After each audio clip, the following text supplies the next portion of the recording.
Hi there, welcome to my views and news. Three news stories for you. It seems was that uh, thousands of new ENDF soldiers entered the Amhara region in the last 1 week or so. I would say several thousand. What is the reason behind this new push by the military into the Amhara region? Secondly, was Fano fighters carried out an attack in a town in the Amhara region 24 hours ago. A local police station was hit and prisoners were freed from there. Viewers, it seems that now Darfur could be a war zone. Preparations ongoing for a major war between RSF and Sudanese military. Meanwhile, the military threatened Chad and South Sudan in a statement yesterday. And RSF Arab fighters from Saudi Arabia, from other parts of the world, they are returning to Darfur to defend Darfur. So I think a big escalation is on the cards in Darfur, which could have regional implications. Let's have a look at this story first. Sudanese military has retaken Khartoum. Presidential palace is back under the control of military there. RSF has largely retreated from most parts of the capital city. Eastern, northern, central, southern Sudan now firmly under the control of Sudanese military, but Western Sudan is an exception, parts of central Sudan too.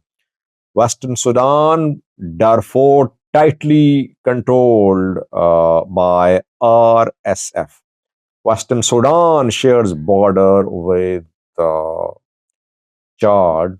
Now, Sudan's military, it seems, is making preparations to push towards Darfur, which is the stronghold of rapid support forces.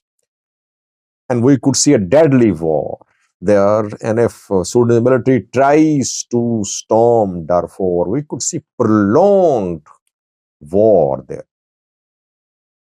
RSF and its allies are trying to form a government, parallel government in Darfur, centered in Darfur. They're holding discussions in Kenya. Sudan's military of Al Burhan says this government's constitution will be illegal, unconstitutional. It has cut off ties with Kenya. RSF is making defensive preparations. RSF fighters from Arab countries are returning to Darfur.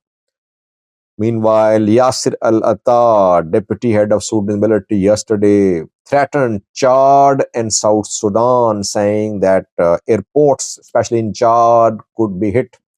Strikes could be conducted. Why? Because they are providing support to the rapid support forces. Sudan military has acquired modern drones, fighter jets, and bombers. That is why battlefield balance shifted in support of military in Sudan. RSF has been using Chad to get supplies from the UAE. It seems that now Sudanese government is going to advance towards Darfur, and it might hit RSF positions in Chad as well. South Sudan does not support South Sudan's Salva Kiir government does not support RSF. I think Reich Machar could be aligned with RSF, or local groups could be aligned with RSF, but Salva Kiir has not been supporting RSF officially, at least. Though when Sudan's military took control of Wad Madani, it then took action on South Sudanese people who were living there, accusing them of supporting RSF. Several South Sudanese were killed. South Sudan demanded investigation, international investigation. Then people of Sudan living in South Sudan came under attacks too. So Sudanese government now it seems is going to target RSF presence in Chad and South Sudan, and we could see intense fight for the control of Darfur, different parts of Darfur in coming days. Now, viewers, it seems that in the Amhara region, more troops are being deployed by the Ethiopian military. I told you about entry of mechanized units in the Amhara region. I did a video on that 24 hours ago. Mechanized units with tanks, artillery pieces, MLRS have been seen entering the Amhara region. Now, it is being confirmed that thousands of ENDF soldiers, infantry units also arrived in Amhara in the last 1 week or so. Flight data about flights from other parts of Ethiopia to Bahirdar indicates that at least 30 flights landed at Bahirdar airport in the last 1 week or 4 to 5 days, you can say. Ethiopian airline flights. There are no scheduled, there are not so many scheduled flights, passenger flights between Addis Ababa and Bahirdar, or other parts of Ethiopian Bahirdar. Scheduled flights will be maybe 1 or 2 a day. But 30 flights in just a few days shows that these flights had some people on board, soldiers on board. Maybe they have been involved in supplying logistics to the Ethiopian military. Ethiopian Airlines has been used by Ethiopian National Defense Force for its war campaigns. It has been involved in transporting troops and weapons and maybe logistics, etc., for the Ethiopian military in different parts of Ethiopia. Sources at the Bahirdar airport confirm that the flights had soldiers on board. It means that the government has decided to beef up its military presence in the Amhara region. By the way, just a week ago, when Mesfin Araya, National Dialogue Commission chief, met with Arega Kabede, Amhara regional president, Mesfin Araya proposed that Amhara government should announce unilateral ceasefire in the region. But opposite is happening, that ENDF is pouring into the Amhara region. I've been saying, if you remember, that ENDF will never withdraw from Amhara. Even if a ceasefire is announced, ENDF won't withdraw. The day ENDF starts withdrawing from Amhara region will fall under the control of Fano fighters. And this is what is happening now. ENDF, I think this new offensive by Fano stunned the Ethiopian military. I had a video on that, did a live chat on that last night. This new offensive showed what Fano can do if they manage to keep themselves united and if they manage to carry out coordinated attacks. They could be a serious challenge in the region. Government has been showing Fano as if it's down and out, finished. It cannot do anything. It is not. It does not have the capability to be a major threat in the region and on national level.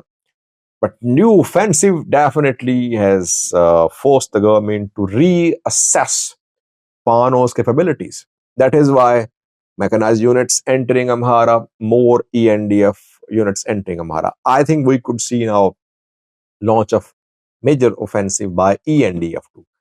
ENDF has been launching major offensives against Fano, but for the last few months they remained largely inactive, I would say. They thought Fano had suffered losses and it had been weakened, but Fano fighters were in the process of planning, coordinating operation, which they did. Then they carried out the operation. The military, I think, will launch counteroffensive. It's very likely. That is why more mechanized units and ENDF troops are entering the Amhara region. Meanwhile, Fano fighters entered a town in the Amhara region yesterday, and they attacked a prisoner facility there. They freed prisoners. It happened in Bore. Gujjam Fano carried out this attack. They entered Bore They remained in control of Bore for several hours. They took control of a police station there. They captured weapons from there and they freed prisoners there. But the first time that Fano groups have freed prisoners from a police station, they've done that in the past too.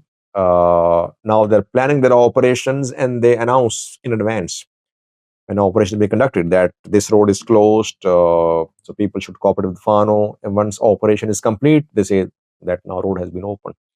They are operating in a very organized and professional manner now, like a professional military. It seems. In coming days, I think we could see renewed fighting in the region between Fano and military. Fano group say they have completed first phase of their operation, and soon they will launch the second phase. When? What will be the target? Let's see. Before that, military might launch counteroffensive, I think. Thanks for watching.